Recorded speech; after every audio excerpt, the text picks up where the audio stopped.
Welcome to the All Outdoors Photography Podcast. This podcast is about all things outdoor photography, including landscapes, wildlife, macro, and more. The show features two talented photographers, Henry Doyle and Ryan Taylor, who bring their different experiences in photography to the podcast. The show is released weekly every Tuesday at 1 p.m. Eastern Standard Time, so I hope you sit back, relax, and enjoy the show. In today's episode, Henry and Ryan stop and focus on smaller scenes out in nature. They go over how their perspectives change when you see and view the natural world, what angles to take the photos at, and any specialized gear you may want to use to capture intimate scenes of the outdoors. They hope this episode opens up your eyes and create a vision to what your photographs can become.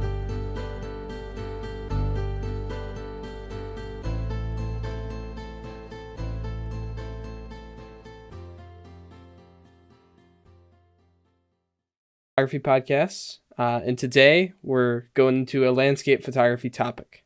Yes, we're going to be talking about intimate landscapes, which is something that both of us have done before, and they're a lot of fun to capture. Mm-hmm.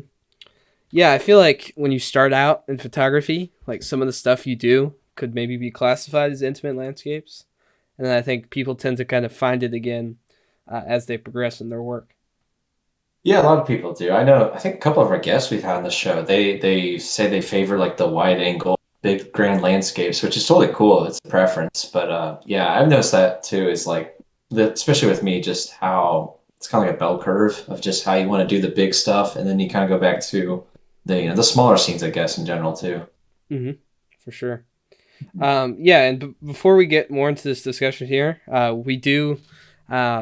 we want to just promote our social media a little bit. Follow our Instagram, YouTube, all the different platforms. We do clips now, and we, of course, release the full episodes.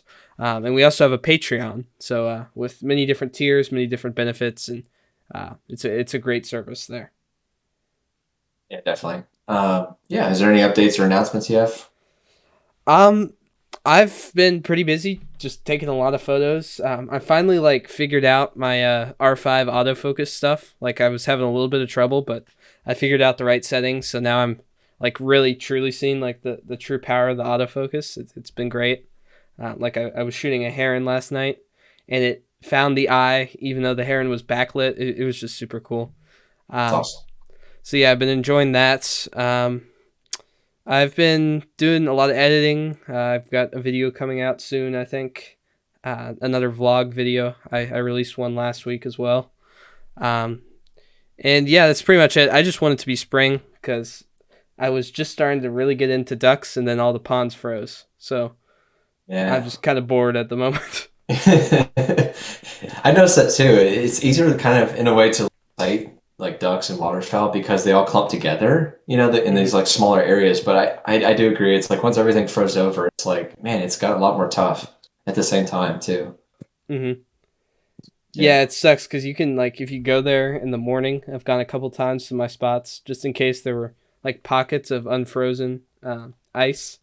I'd go and then I'd see the ducks I wanted fly over, not photography range, but fly over pretty far ahead. And they're just gone as soon as they see the ice. So right. Very unfortunate. Yeah, but I've been having some fun with some sparrows and stuff, so it's been good. Yeah, it's not all of it's just water birds. There's definitely the wintertime sparrows in particular.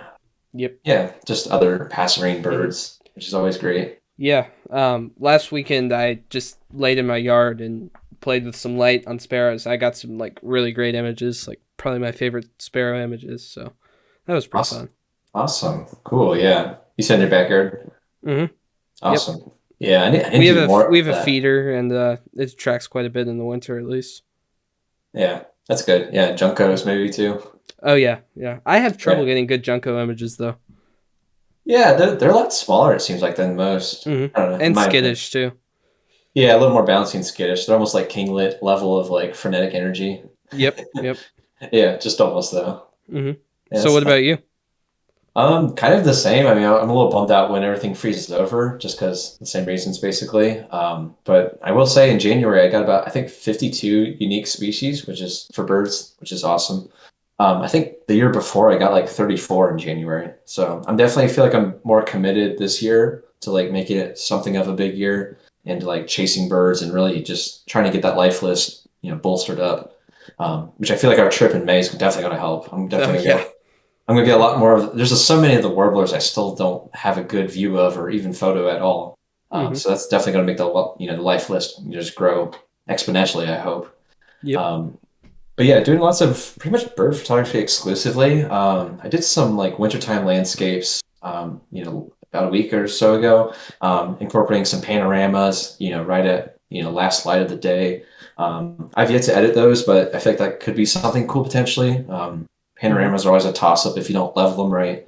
And I've had a few mistakes in the past, so we'll see how those go with processing them because it's gonna take a while to really perfect them.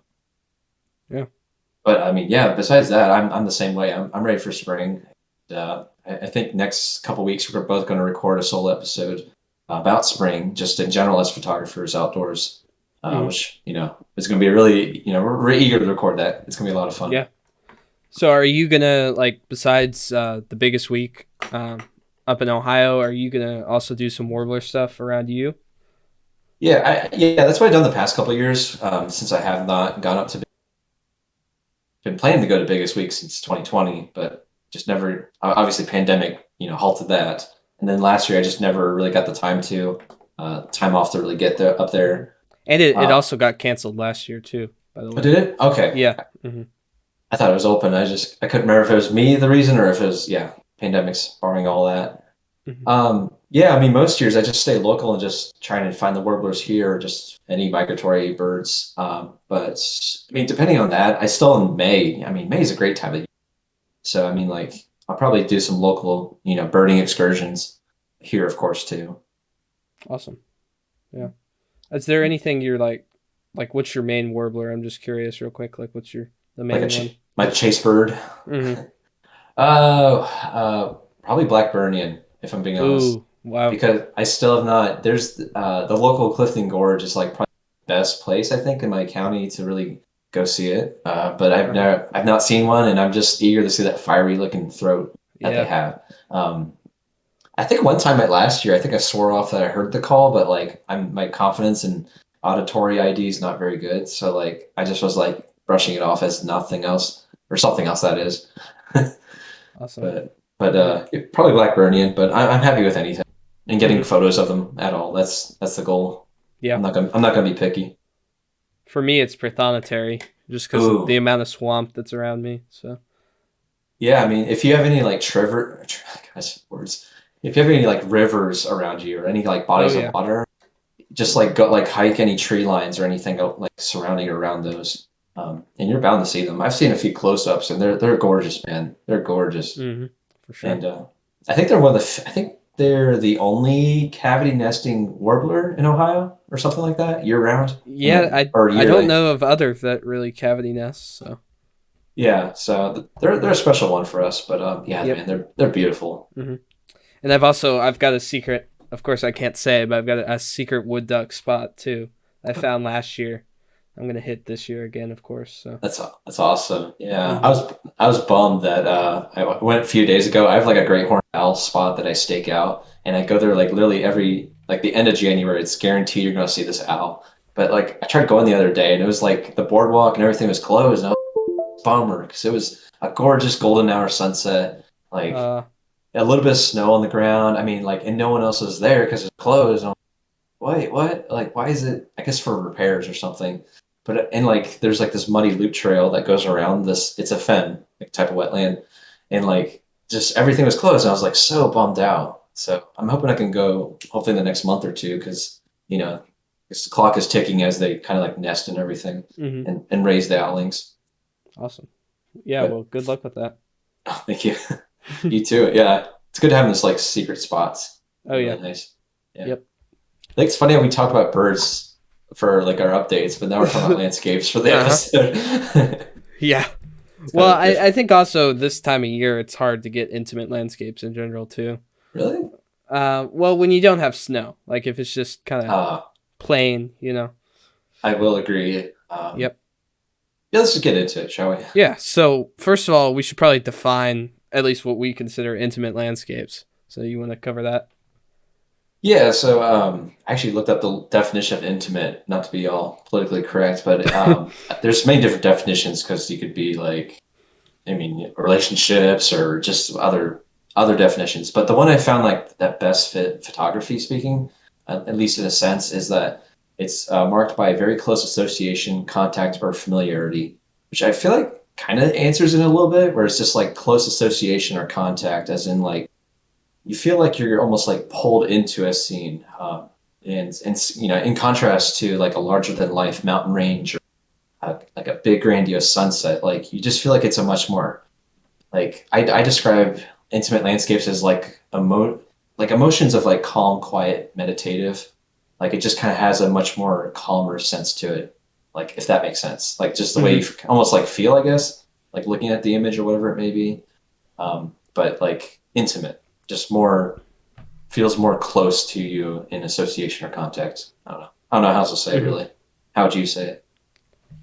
Yeah, I think I definitely agree. I think there's usually like one main subject, and I kind of associate texture with intimate landscapes as well. Mm, definitely. Yeah. But I Yeah. think it's a very broad term, maybe a bit overused, honestly. But like, I think it's you could definitely tell when something's like an intimate landscape. Yeah, for sure. Yeah, and it feels like a direct, like almost like reaction to the bigger, wider angle landscapes that like maybe a lot of people are used to, because not Mm. every photographer, landscape photographer, like takes those kind of shots, but some that's like basically their whole portfolio too. So Mm. Yeah, I mean it's interesting. I almost don't consider intimate like landscape photography. Honestly, I consider it more almost macro. Well, not really macro, but just kind of nature, I guess. yeah, I mean it's one of those things where I feel like it's almost better to like define it as small scene or something. I think I've heard that some photographers use Mm. that. They call themselves Yep. like a small scene photographer, which I feel like it actually directly like defines the term itself better than the intimate landscape. Hmm. Like intimate landscape almost sounds like a snobbish thing you say, like, Yeah. my landscapes are more intimate. Like, you know what I mean? Uh huh. Holier than thou, I guess. Yep. But Um, so yeah, it's definitely kind of moving away from that larger scene, but I think like small scene even as a word too can be a bit confusing because sometimes an intimate landscape can be a mountain, but you just zoom in on the peak of the mountain with like two trees or something. So it's not always like a direct small scene like a leaf on the ground, but sometimes it can be like those far away details. right. Yeah, that definitely makes sense. Hmm. I feel like the best composition, like to define it, maybe is like the top-down perspective, because I feel like that really is what like a lot of the small scene photographers go for. Um, Hmm. would you agree with that? Oh yeah, for sure. With like in fall it's popular if you have like one different colored leaf or Oh yeah. like sands like having a leading line to like a subject and there's so many possibilities with that top down. Yeah, it's funny you mentioned about winter being kind of like difficult, especially without snow. But I remember, I think it was about 3 years ago now. I took some like sand texture shots for like almost half a morning because there's all this like cracked mud and everything next to like a local lake, and I was just like having a ball with it. I had like I think I had 50 millimeter or wide angle lens pointed top down on a tripod and just like shooting just all these different like textures and everything, all these cracked parts in the dirt and mud. It was really really cool to see that. Yeah, it's that kind of landscape is awesome. um I had a lot of photographer friends. I think maybe David was there. A bunch of people were going to Death Valley. And I was seeing a lot of those mud shots. And just kind of, it's interesting how the trends have moved a lot more towards the intimate landscapes. You think I have to bring it up, but do you think it's like because of social media maybe that photographers are kind of gravitating towards this style of photography? I think that's a big part of it for sure, but I don't necessarily think that's a bad thing, really. Um, I think another reason too is just the wide angles are overshot. I mean, they're Yeah. everywhere.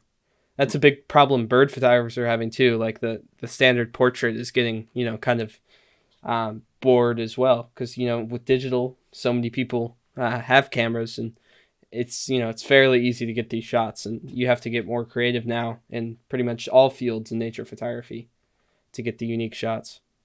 Yeah, it just seems more like refreshing in a sense too. Once again, it's just kind of like my opinion, I guess, on it, but like it just feels more refreshing to see those closer shots, I guess, of landscapes than just the wider angle, because like a lot of people are taking those, definitely.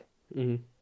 And I think it's more accessible to intimate landscapes. Like it requires like you don't have to set up a tripod necessarily. You don't have to have all these complicated, graduated filters and filters in general. It's just kind of more, take a walk in the woods and look for interesting details, I guess. Yeah, definitely. And I feel like it really does open your eye to like what's really out there. Because, when you're really doing the whole landscape, it could be a nice shot, sure, but like, how often do you really pick apart these different details? Like using like a telephoto zoom lens, you can really pull apart different sections or whatever. I think I remember actually in I think Art Wolf's like TV series. What was it called? You ever watch that show? I did not know. Okay. He had like a made for TV show. It's gonna bug me if I don't look it up. But basically, I remember one Travels to the Edge. That's what it was. Great series, by the way. But Art actually talked about in one episode, if I recall, he's taking some like landscape shots on like another continent, I believe, and he's like looking over this grand vista of this like valley and this mountain range, and he's had a telephoto lens. Instead of taking the traditional like wide angle shot, he actually like basically was describing to the viewer like, hey, I'm going to zoom in on here, and he sees these landscapes that are big, but in his like through his eyes he's like picking apart 6 different images that he could focus on. And so like in this episode he's like taking a shot here, there, just kind of like breaking down basically the bigger picture, so to speak. And that was really like kind of like opened my eyes to like the sense of like maybe we can really dial in on certain parts of the scene instead of just taking a single big image from there too. Hmm. Yeah, I think he was kind of one of the first people to do that too. So, Yeah, he very well could have been. I don't know, but yeah. I would believe it. Yeah. Hmm. I mean, I just remember like when I went to the Smoky Mountains area in the fall, like it was just great to kind of zoom in on these, fall trees with the sky above. And it's very creative. I feel more creative doing that than a giant wide angle. Not that there's not, a value in that, but it's not as fun for me at least.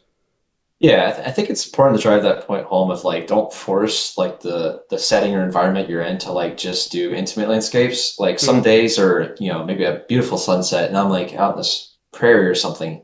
And like I just need to do this wider angle or something like a 50, 35 millimeter, 16 millimeter.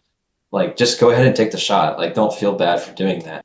But if you're finding yourself, really caught up in a rut of like whether you're conscious of it or not, of taking those bigger shots. Like maybe it's a good time to really like reevaluate and like switch up your photography, I guess, style, when out in the field. Oh yeah, for sure. Yeah, and like you said, like of course, if there's a magical scene in front of you, don't be afraid to take the wide angle. Like, sometimes the long lens or the intimate scenes just doesn't work. So, don't limit yourself at all in any direction. I think that's definitely a good point. Is there any like inspirations do you think, or like what would you say? We mentioned art, but like what other like names do you think are really evident of like this style of photography? So you mean like famous photographers in there? Yeah, or ones you follow, both. So I know we've raved about him a lot. And you put him down, but I was also going to put him as well. Elliot Porter, super. Actually, he was probably before Art Wolf. Oh Um, yeah, yeah, super. ahead of our time. I think he's been dead for quite a while too. He did like really great fall scenes. Kind of the mid range scenes, and then all the way to the tiny details. Just super great photographer. Um, David Johnston. He. It's interesting. It's been cool to watch. He's kind of shifted to intimate landscapes. I don't know if you've noticed. Wait, Yeah, I really like his work. I always did, but like I think he's really has a great eye for the intimate side of landscape. I also put Alistair Bin on there. I really like his channel, Expressive Photography, on YouTube. I've been doing less landscapes, but like I still watch his videos consistently. He talks about the emotion in the landscape, and he very very rarely shoots a wide angle. He's always kind of in because he said he's just he's gotten all the shots that he wants to get that are wide, so he's kind of permanently focusing on these smaller scenes. Yeah, and also tack on the Alistair's point of like, I think he came from doing wildlife and bird photography, so maybe that's why he's more accustomed to the telephoto focal length too. Oh, I didn't know that. Wow. Yeah, yeah, I know. That like surprised me too. I'm like, really? Like, Uh-huh. I was not expecting that from him, but I think he did come many years of doing like bird photography. Yeah, I would look that up. Oh, wow. That's awesome. Yeah, and it looks like Elliot Porter. He was born in 1901 and passed away in 1990. So, Okay. so Yeah. yeah, I would say Elliot's probably the pioneer of this genre. Yeah. As far as I know, he seems like he would be. But So yeah, he may great. have been shooting the same time as Ansel, kind of. He was. Yeah, Yeah. Wow. I think Ansel was born a little bit before him. Maybe I could be wrong, but definitely, I think they're actually friends, if I recall. Wow. I've read enough of like the photo books from Ansel that like I think his name was mentioned actually. At least they knew each other somehow or some way. But I also would tack on William Neal. He does incredible landscape photography. He's also one of the greats that's been doing this, you know, nature photography for decades, really. And I'm always, you know, pining for a shot, not to copy his style, but he really pioneers the use of like the static in motion, like, or excuse me, long exposure of water. And then there's like some tree branches with some leaves in front, and he's focused on that. They're still, but the water's moving, long exposure. Mm. You ever seen that kind of shot? You've probably seen it, Yeah. but Yeah. I yeah, love that like shot. Those kind of shots. They're great. he's got so many in his portfolio, it's ridiculous. And like I'm still to this day trying to nail that down with the slightest like breeze to like knock, you know, the leaves around whilst getting a multi-second exposure. But anyway, sorry. No worries. He's just a great talented photographer. I'm really every time I look at an image from him, I'm just like yes, I just feel just like so inspired by it. Like it's so like creative how he does things with composition and light. That's Hmm. like once again, it's just very refreshing too. Yeah, I'm Um, looking at this page right now. I definitely see that. It's amazing. mhm. Yeah, and it's neat that now I'm thinking about it while we're talking about this. Is like it seems I don't want to say it's more creative, but I feel like there's a more hot take, but I feel like it's more artistic with the way these photographers and more the other ones like approach their work in a way. Like I don't know, maybe it's just my Yeah, I think thinking. it's definitely a Like personal thing, but I definitely agree with you there. Like uh-huh. Like it it's might. almost like more thought out. I don't know Hmm. if that's the right way of saying it, but like, and once again, I'm not dissing people that don't take these kind of shots, but it's just like there's something different. You can tell they put some. There's a different way of them seeing the world. That's like, it's just I don't know. It's different. Hmm. Yeah, Yeah. I think some people, maybe non-photographers, might appreciate the wider scenes more, just because of that location base. But I think kind of the more artist types are probably more drawn to those smaller scenes. Right. Yeah. That's for sure. I've noticed lately because I rebought my 16 to 35 f4 Canon lens, and I've been like using that religiously, and it's like been hard to like really take it off my DSLR and be like, man, I need to start doing some more intimate stuff again because Hmm. I'm like a sucker for that wider angle now. So Well, I mean, you could do intimate landscapes with a wide angle. I mean, that's good to mention. Like, wide angles. I know the 1635 has close focus. Like, you can get pretty close up, and if you shoot like eye level down with like what you're trying to shoot, more like a sideways perspective rather than top down, you can get some really unique stuff. right, yeah, that's a good point. Yeah, Hmm. yeah. I guess I'll add on to it is like I do use the 35 to like to my fullest ability. I think I do use it a lot with images because it does kind of just pull you in a little bit more than like this the 16 mil would. Hmm. Yeah, but I mean, even the 16 too. Like, if you get close enough, you could still make it intimate, I guess. So Make the yeah, it's like making the shots more intimate, I guess, in a way. Make it how you want it to be. yeah, for sure. Mhm. So yeah, I think definitely long lenses are kind of your best bet. Like, if you're starting out and I don't know, just got a camera, I'd suggest the long lens first. But wide angle could still be useful. Um, but I think like what you said, like 35 to probably 85 is probably better than the widest of angles. Yeah, that's a good way to really approach the style of imagery too. So, Hmm. I know we talked a little bit about it, but like, how many shots have you done like from a top-down perspective? Is it like something that you've done a lot of? Um,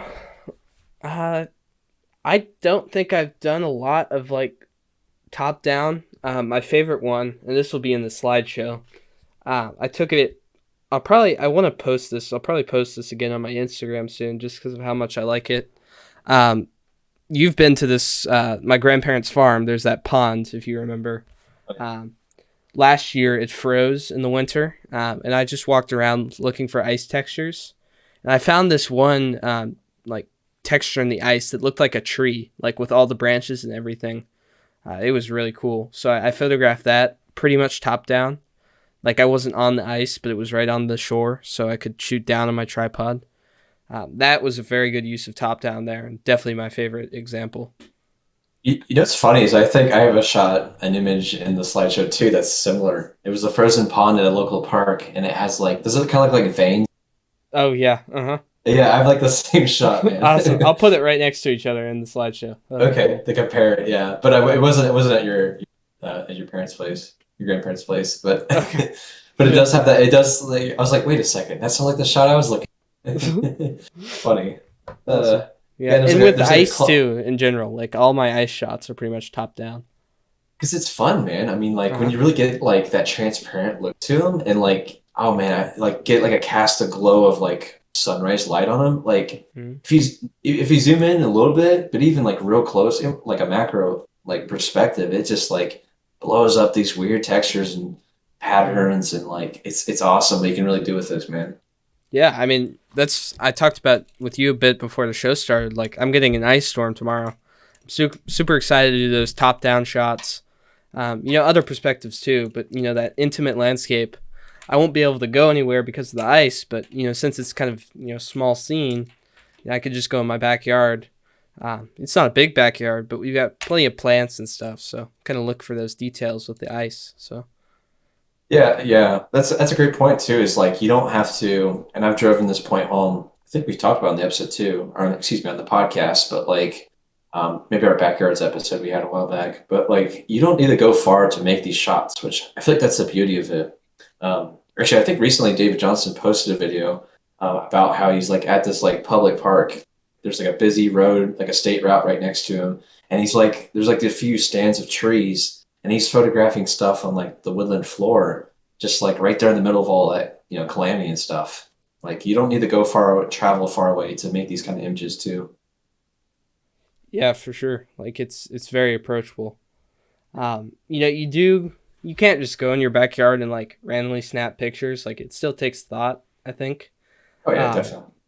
but you want to like wait for the right light. Like if you want to maybe for example show all of the details in your frame, maybe a cloudy day would be good. But if you want to highlight like a specific subject, try to like wait for early morning light or evening light and have that little beam on your subject. Like it kind of depends on what you're trying to show too, I think.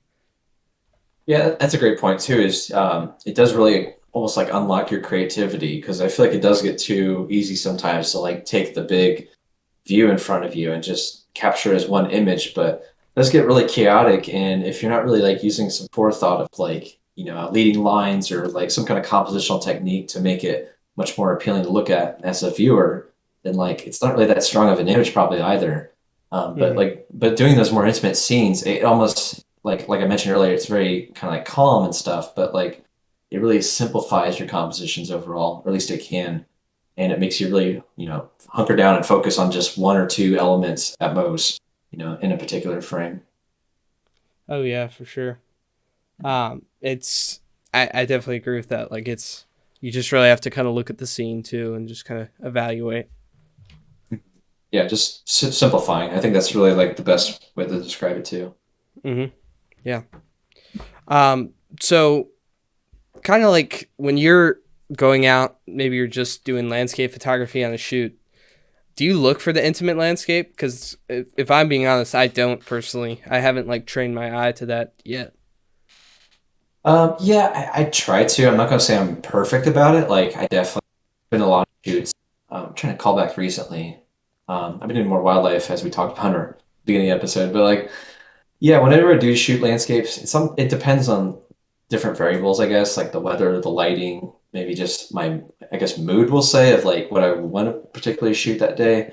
All those things kind of factor in and more, of course. But it's something that I'm definitely always eyeing, at least, or even just taking a variety of shots where I do the 16 millimeter focal length, but then I also dial it back to something that's much more, telephoto, I guess. And it just depends, though. Depends on the day, I guess. Yeah, that's kind of the same for me. Like, I don't. I need to get better. But sometimes I do intentionally go out. Like, like I said, tomorrow I will kind of intentionally do that. But that's really based on weather. So, Right. Yeah, but I feel like this is going to be a great opportunity where you can, like you can't really travel necessarily because there's all this snow and ice. So like, might as well just try your backyard and see what happens too. hmm yeah, for sure. Yeah, I remember in 2019, I took my first visit to Charleston Falls. It's probably one of the most popular waterfalls in Ohio. I think probably one of the more well-known ones. And it was like a June day. And it was like pouring rain, so like no one was really there. It's a pretty popular park most of the time. And I was there early in the morning, and it's raining and everything. And I'm taking all these shots, getting all this mist and stuff, and the wind and the rain and all that stuff kicking in the water onto my camera and trying to keep like the front lens element and the filter dry. And I'm taking like I kind of like break down shots and landscapes by like if it's like a well-known waterfall, I'll take the postcard shots. But then I also get creative as I examine the subject and all that stuff more. And I started zooming in some more and getting these like I don't want to say abstract shots, but like stuff that was much more tighter cropped. And like honestly, those are probably some of my favorites I took from like that session. And people later on are like really surprised because they think it looks like something that's like coastal, like near like an ocean or something. But then I tell them it's like, no, it's just the base of a waterfall in Ohio. And they're like, what? They're like really surprised by it. But I feel like it does kind of like almost like trick you a little bit to like rethink about how you like view landscapes in general too with them. hmm Yeah, I mean, if you kind of going off of what you said, like if you look at the comments of like big landscape photographers who do the intimate landscapes, there's many questions. When I was doing research, I looked at all these. There's many questions like where is this? What is this? Like how do I get this shot? Like it's kind of mysterious, it's you could find these really crazy details and just zoom in and really accentuate them. Yeah, the word is this is interesting, but like I would say is what's more fascinating is the what is this? Because hmm there's a couple shots where it's like you just don't even know like is this like nature? I mean like what exactly am I looking at? But like it somehow probably like fascinates you to really look at it and really almost like you're almost like curious, I guess, to like what you're really viewing, and that's why it begs the question. Oh yeah, for sure. I think that's a lot of the draw too. Definitely. Yeah. hmm So do you take like a lot of macro shots, or have you I I've been so like head over heels with wildlife. It's been hard, but I do in in the spring a past? lot. Yeah, in spring a lot. Last spring I did. Mostly backyard stuff, just because we have a nice garden, and that's kind of how I could fit the macro in. Have the big kind of wildlife outings, and then do the macro in my kind of free time. But I do really enjoy it. I think it's very fun. I think it's probably my second favorite at this point. Well, I don't know. Landscape's probably higher, but I hold them all in high regard for sure. Like choosing favorite children too. Mm. Do you find that doing these kind of shots like helps slow you down at all to really like think about stuff like composition and all that? I need to get better with macro. I think with intimate landscapes, yes, but like if you're looking at like more of those macro detail shots, I can focus too much on the subject and not like the light, and kind of the other like the backgrounds. Like I usually get really messy backgrounds on macro. I know I can improve those because with my wildlife and landscapes, I've been working on doing that. But I just need to apply it to those more detail shots because I know you can. Like I want to try like backlit macro stuff and super blurry background and just all that kind of stuff. Right. What exactly about the shots is messy? Is it just like digital noise or like what's actually in the frame? So I'm not really concerned about digital noise. It's never been like a thing for me that I think ruins images. Unless it's super high, far up. I think it's really just like, say there's some mulch in your backgrounds. Like, instead of getting that, straight on perspective, you're pointing down and you get that mulch behind the flower. And since it's super close, you see that mulch. Because, obviously for macro images, you generally have to use a pretty high aperture to get at least some level of focus. So you do have to watch those backgrounds. Right. There's been a few times I had to like almost, we'll say, clean up like the image, especially if it is like a wildflower or something, and I have to like move these little twigs because it's like casting a glare or something that's like you can see in the image from like bokeh or just plainly see it as is, and Mm-hmm. you have to like what being like respectful, of course, not like picking stuff as much as you can or might want to, but like just trying to like clean up the image that way, remove distractions, and it gives you less to really like clone out in post production too. Mm-hmm. Yeah, and I think too with like what I mentioned with light, I think it's very interesting for macro. I know kind of a rule for macro photographers sometimes is like always shoot on a cloudy day, but I think that doesn't always apply. Like you can get some really unique light on your flowers or your insects, and it could be very very interesting. Yeah, I mean, yeah, I think the cool part about this like subgenre, I guess, is like it's not exempt from any type of light or weather or anything. Like you can do this effectively anytime, like almost like any other photography in a way. And that's a great part, I think, because it really does unlock your creativity. And I feel like it's good to really challenge yourself to shoot in harsh conditions or like lighting situations that you might not otherwise really too, because you may be surprised by them. Yeah, for sure. Hmm. So kind of talking about gear a bit. Like I don't want to get into specific brands, but what is your intimate landscape setup? Like just S- like focal length and gear you use for that. Yeah, I guess I might generalize it a little bit, but like it's basically the same gear I always use for like a lot of my landscapes, really. But I always shoot with a few exceptions at least, but I do like the top-down perspectives with a tripod just because it's like much more stable. Um, a remote trigger can help, or you could just use like a 2 second camera. As long as it's like tightly bolted down to your tripod head or whatever you use for stability. And just basically using those. I'm not really sure. There's not much specialized gear, which I feel like is the beauty of this whole thing. Is like you don't need anything really specialized. You can almost just basically use the same lenses or whatever pieces in your kit that you normally would use too. Yeah, for sure. It's kind of different for everyone, I'm sure. But that sounds like a great kit, definitely. For me, it's really just I have a macro lens right now, but I'm just borrowing it. So it's my general setup is just my 100 to 500. It's got close focusing. I can go 100, go 500, and a tripod too, kind of like you, because I like to do that composition. If it's kind of more of a spontaneous like intimate landscape shoot, I won't do tripod. Like I'll do more handheld stuff, but like if I have a shot in mind, I'll definitely have that tripod. Yeah, for sure. I think we talked about in a previous episode, or I've kind of like explained my reasoning with that. I just find the tripod helps slow me down a lot more. Not always the case, but I feel like it does. Like shooting handheld for me just gets so rushed, and I try not to do that, of course. I just feel like it helps a lot more. Oh yeah, for sure. Mhm. Is there any like subjects in particular that you like would look after, or is it just more like textures and stuff? Like look for or like Yeah, is that like yeah, like um is there anything that you like really seek out, like a solitary leaf or like I yeah. want to do this is kind of a lofty goal, but I want to do a bird intimate landscape. Oh, It okay. it sounds weird, but like I want to try like the top down. I don't know how I'd do this ethically. I'm still trying to figure out what I would do. But like an approachable bird, I'd like to do maybe a shorebird, like a super approachable one. I'd like to do like a top down of them on the sand or something. Yeah.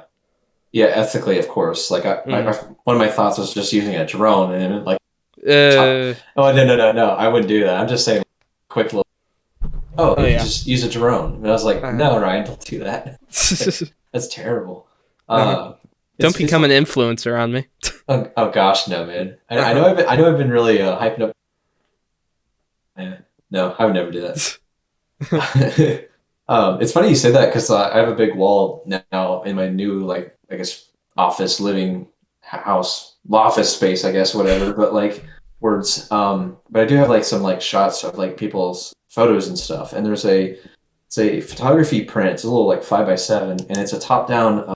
I think it's a starling, but like you only see like the black body of it, its head and beak, and it's like the beak's pointed up in the frame, and it's just like a top down view. I don't know if that's taxidermist or if it was like just straight luck, like you're on like a high rise and you just look down, there's a starling. I don't know how, but or Hmm. how they took the shot that is. Um, but yeah, I mean, I feel like it's definitely doable and ethically, of course. Hmm. Just takes a matter of being on the right level, I guess. Yeah, maybe in like a busy city or something. Go on the balcony and there's a sparrow behind or down below. I don't know. Yeah, I think it could be a great way to showcase habitat too. Like, I don't know, I'm thinking like I climb trees for photos. I've mentioned this a couple times. I could climb a tree. I have a sandhill crane spot in Michigan. I could climb a tree and get the sandhill cranes in their grasses. And by being up in that tree, I'd be, not bothering them, hopefully. Uh, something like that. Super creative. Like, and I haven't seen it a lot either. So, Yeah, it's almost like you're taking a page out of like Where's Waldo or something with that. At uh least huh. I'm imagining it. But yeah, that's really neat. That's definitely different. I haven't heard of anyone quite doing something both the climbing the trees for photos and the sandhill part. Hmm. Say there's, like one green leaf lingering in like a sea of red leaves, like something like that. I really like those kind of shots. Yeah, that's a great idea. I was just thinking in my head of like different seasons or with the different seasons of like what you would shoot and like yeah, definitely in winter, man, you would get like the ice, you get maybe some snow stuff. I'm gonna have one such image in the slideshow of like some melted ice and it forms this kind of like jagged shape around this like solid tan, it's almost like a bright orange rock. It's really cool to see it and it's just like melted away and just reveals it in like the center of the frame, and it's something that's very unique. I think it lends itself well to this genre. Hmm. Yeah, it's just it's a great kind of season for that, I think, and just super unique as well. And then in like fall, like you said, leaves. It's probably the perfect time, honestly, because you can pull apart different unique leaf structures or different colors and just make the images just really come to life with all this Hmm. brimming with color and everything that you Yep. wouldn't get otherwise with the rest of the year that is. Hmm. And I think summer, if you're kind of like an intimate landscape photographer, I think summer could be a good season for those water shots. We're just kind of Mm. zoomed in on the water. I know you've done quite a bit of this. Maybe getting the reflection of those green leaves, or getting those nice flows of water. I think that's probably the best season for that as well. Yeah, I can't believe I haven't mentioned it yet, but like reflections are probably like one of my favorite things to shoot. Just like anything Hmm. almost. And like definitely if it's like some like a I'm trying to think, there's like a big chunk of like driftwood or something, and it's a nice calm, like windless day. I can't get over those. Like I like to center them with the horizon. By horizon I mean like the center point where it, meets with reflection to the actual piece. And like get that center in the frame and just get that reflection just perfectly symmetrical or like even like reeds, like grasses and like some water, getting those all just reflected stuff. Just even like a twig in the water. I'm all over these weird like designs you get that you wouldn't see otherwise with your eye, and like how they look as a reflection too. It's just really fun stuff. I feel like just to do all these kind of shots. Oh yeah, definitely. There's so much potential. You've done a great job with those water shots. I just don't like see them when I'm out shooting. Like I never have the ambition to like zoom in on that tight water. So great job on those for sure. Appreciate it, man. Yeah, Hmm. it's just a matter of just experience, and I think training your eye to really, I guess see the shots. And maybe it's just maybe you're not, I don't know, maybe you're not drawn to maybe taking them, seeing them, but like, or the other way around. I'm not sure, but if you want to take more, man, I would just say like read up on the greats like Elliot Porter and stuff, and really just see what they make, and it may inspire you and help you see in that kind of way too, maybe. Hmm. Yeah. Yeah, definitely.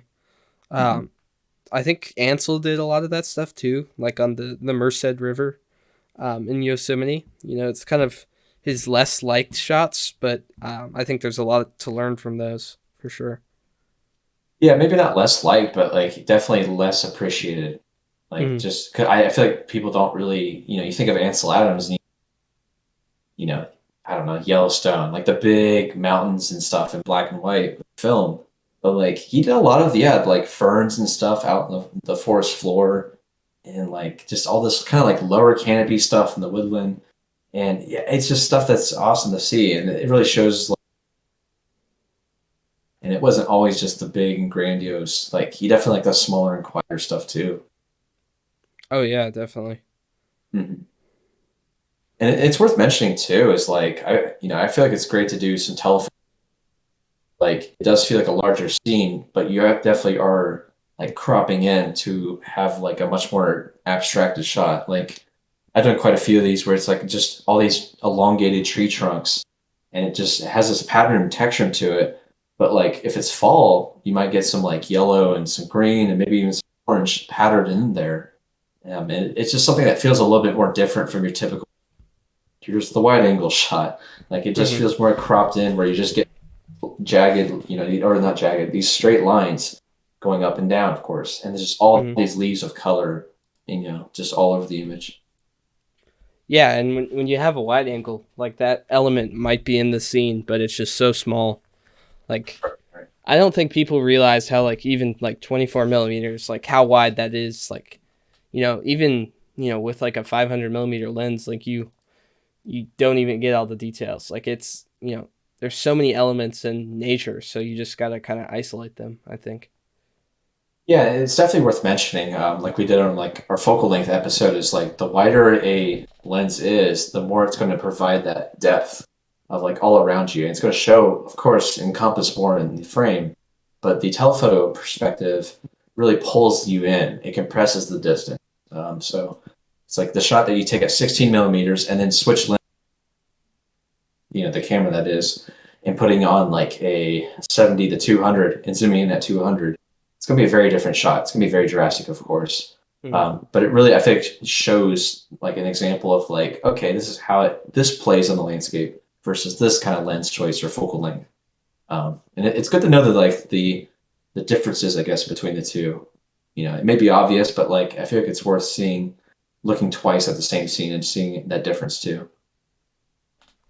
Oh yeah, you can get completely different shots with the telephoto. Um, like I know this is kind of maybe a bad habit, but like if I've already taken all the shots, at the wide ends, I'll go telephoto. Sometimes it's like a second resort, but then like we've mentioned many times, I end up liking those images better. My favorite images from Yosemite, which is just a landscape mecca from last summer. There are all those intimate images. The two that come to mind, I was hiking up to this big waterfall, one of the most popular trails. But my favorite shot from that hike, I took the wide angle of the waterfall, like the main one. My favorite shot was a little waterfall on the way up that I took from a top down perspective. And then another one of my favorite shots was just a burnt tree, because that kind of represented Yosemite. There were a lot of fires at the time. A burnt tree with a forest of full pine trees behind it. So, uh, it was unique to me, and it's just something that would be hard for other people to capture. So, Yeah, that's awesome, man. I can definitely picture it well based off your description. It sounds really good. Yeah. thank you. I remember is it at least 4 years ago or something now? It's been a while, but like I think it's my first visit to shout out to Glen Helen. It's a great place here in Southwest Ohio. It's pretty well known too. There's this waterfall that you can basically, there's a bridge crossing like just right above it. feet above it. And it's always roaring like most of the year. Pretty good flow to it, except now it's frozen in winter, of course. But it's typically called like the Cascades because it flows down this creek and it just meanders through the nature preserve. But the first time I was there, I was walking across that and just hearing the sound of the water and stuff. I had to look peer over the and I got my camera angled up on a tripod, leaning over top, basically a top down perspective of the waterfall. And it's a shot that I've come back to in summer. I think I was when did I go in there? I think I've done it like almost I think 2 or 3 of the seasons, and I do that like that same or similar kind of shot.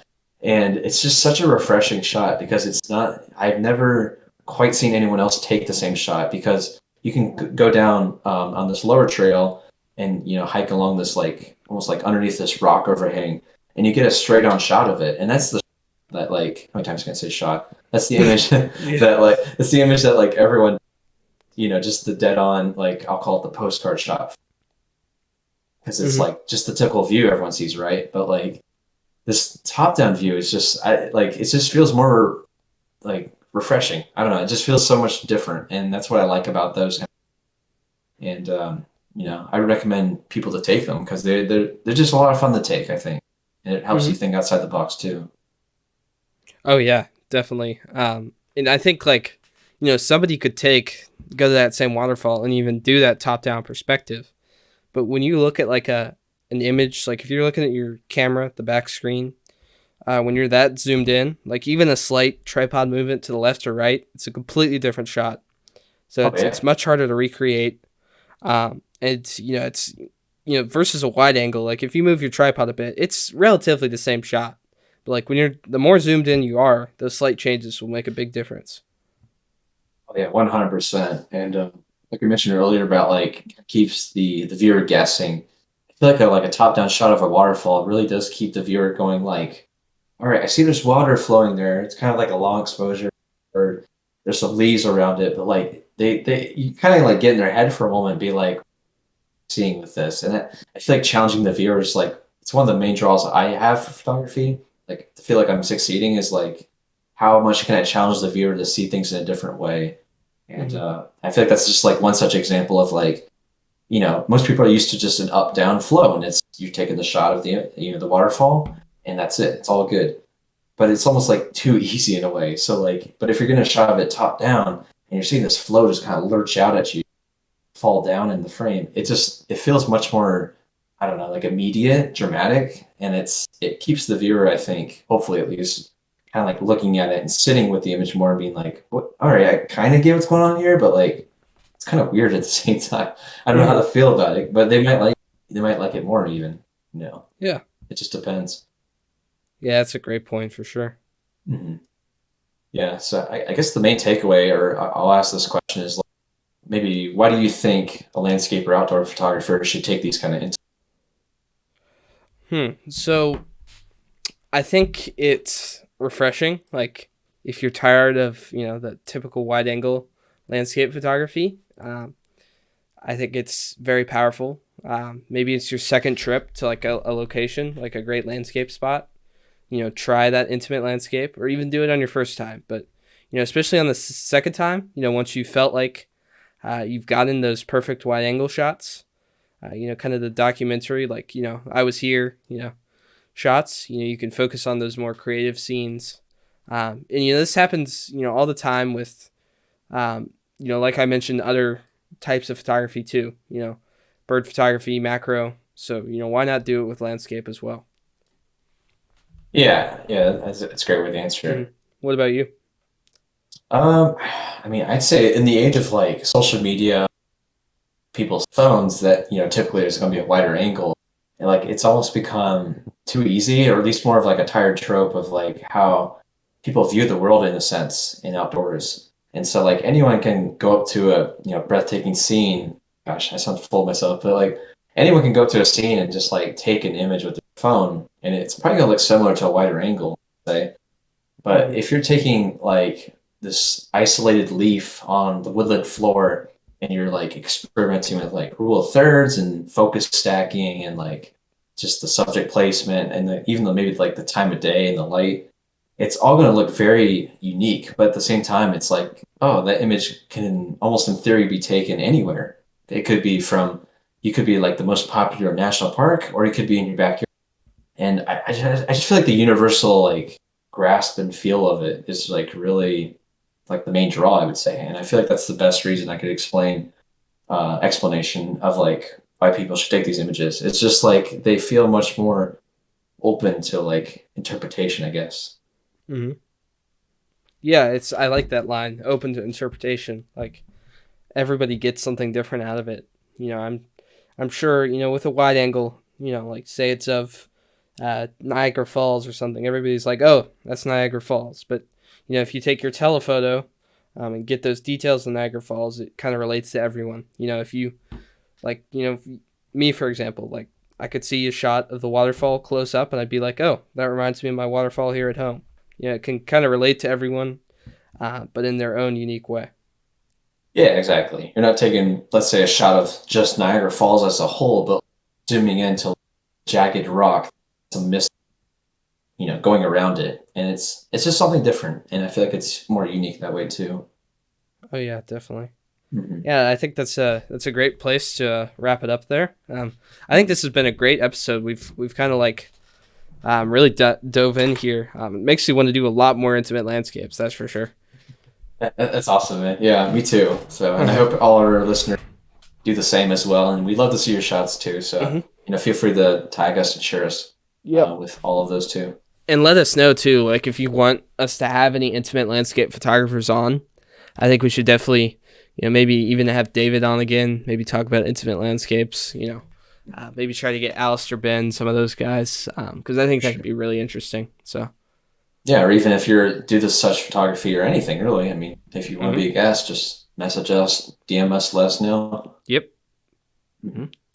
And we've got some great episodes coming up. Great new guests, pretty big names. So keep your eye out, and thank you guys for listening.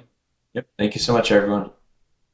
Thank you so much for watching the All Outdoors Photography Podcast. You can find us on Spotify, Apple Podcasts, Google Podcasts, and the video version on YouTube as well. You can subscribe down below, and we look forward to seeing you in the next one. Thank you.